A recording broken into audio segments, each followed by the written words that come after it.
Esta medida, que tendrá una vigencia de 15 días calendario, implica el aislamiento social obligatorio de nuestra población. Crisis mundial y política en el Perú. Afectan los bolsillos de los puneños.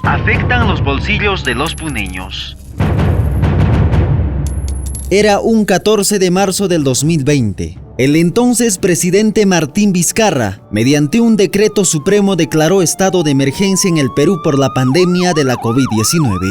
Este hecho, sin duda, preocupó a la economía de familias peruanas y puneñas. Hemos aprobado en el Consejo de Ministros y de manera unánime un decreto supremo que declara el estado de emergencia nacional por las graves circunstancias que afectan la vida de la nación a consecuencia del coronavirus. Como medidas de prevención de propagación de la pandemia, el gobierno prohibió varias actividades comerciales. Quienes sufrían en Puno eran los transportistas, comerciantes de ropa, mecánicos, ambulantes, artesanos, carpinteros, o sea, quienes vivían del día a día. Afecta a todos, ¿no? Estar paralizados, sin producir nada para las familias, pero económicamente nos afecta, ¿no? El que vive el día a día creo que lo está sufriendo en este momento. Habría que ver de qué manera se puede cubrir los gastos de las personas que viven del día a día.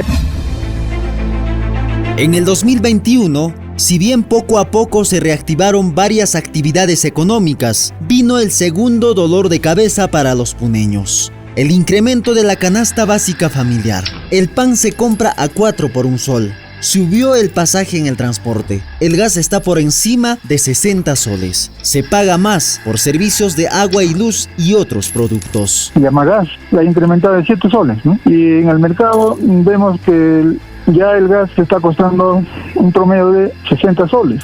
Los insumos, conforme iba pasando los días, iba subiendo. Yo empecé a hacer pan cuando el saco de harina costaba 35, 40 soles. Mira, ahora se ha elevado 4 veces más.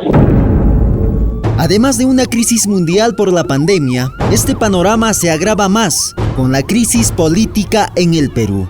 Crisis por constantes enfrentamientos entre los políticos de la derecha e izquierda, pésimas decisiones en el gobierno de Castillo, los intereses de los empresarios y el rol de los medios de comunicación. Como consecuencia, se incrementa el dólar, el combustible y preocupa a los bolsillos de los puneños. Dicen que en pocas horas o en pocos días van a consumar el fraude en la mesa y nosotros les decimos que no vamos a aceptarlo.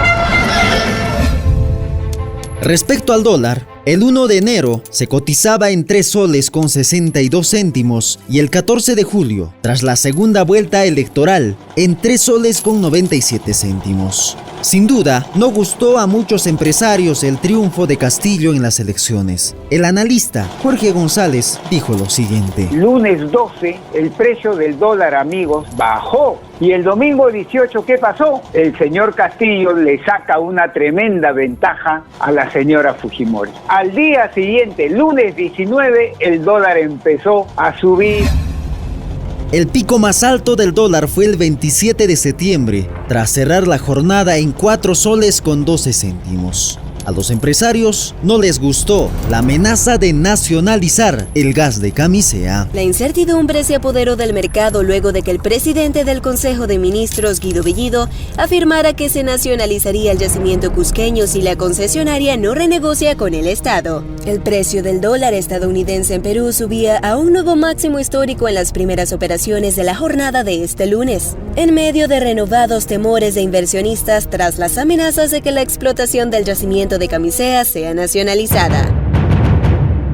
Para el ingeniero economista Wilber Cutipa, la crisis política ha sido un factor determinante que ocasionó una inestabilidad en el precio del dólar. El alza del dólar está explicado principalmente por la inestabilidad política que se ha ocasionado en estas elecciones generales, y sabemos que cuando el dólar escasea en el mercado, lo que hace es tiende a subir. ¿Usted se ha puesto a pensar por qué sube el precio del trigo, maíz, harina, pollo, petróleo y otros productos? Porque hay un alza de precios en el mundo y como estos productos son importados al Perú, Con el alza del dólar se incrementan peor aún los precios. Como sabemos que el Perú también es importador de algunos bienes de primera necesidad bastante importantes, como el tema del trigo, es un insumo que sirve para fabricar la harina, el cual también sirve para producir el pan, no como el maíz, por ejemplo, que normalmente utilizan como insumo las granjas de pollo, entonces también ha tenido un efecto en el precio del pollo. Por ejemplo, como nosotros importamos el trigo, las grandes molineras necesitan este insumo para vender la harina. Los panaderos también necesitan esta harina, entonces ha tenido un efecto en el costo de producción y por lo tanto los precios unitarios de estos bienes tan importantes se han elevado. El otro factor, por ejemplo, es el petróleo, el tema del gas. Sabemos que en el mercado local se cotiza en dólares, entonces como el dólar ha escaseado, ellos han aprovechado con el tema de la especulación subir los precios. Entonces finalmente todos estos incrementos ocasionados por el tipo de cambio de todas maneras ha afectado a todos los peruanos también. Onda Azul le trasladó la preocupación al ministro de Economía y Finanzas Pedro Frank respecto al incremento de los precios.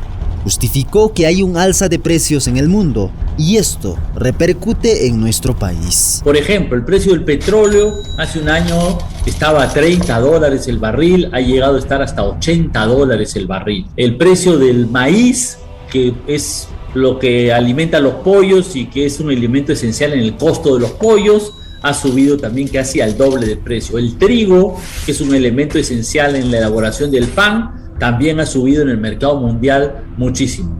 Y esto ha generado que en todo el mundo los precios han subido. Este es un problema que afecta duramente a las familias peruanas, pero que también se discute y se siente en Estados Unidos, el país, digamos, más poderoso del planeta.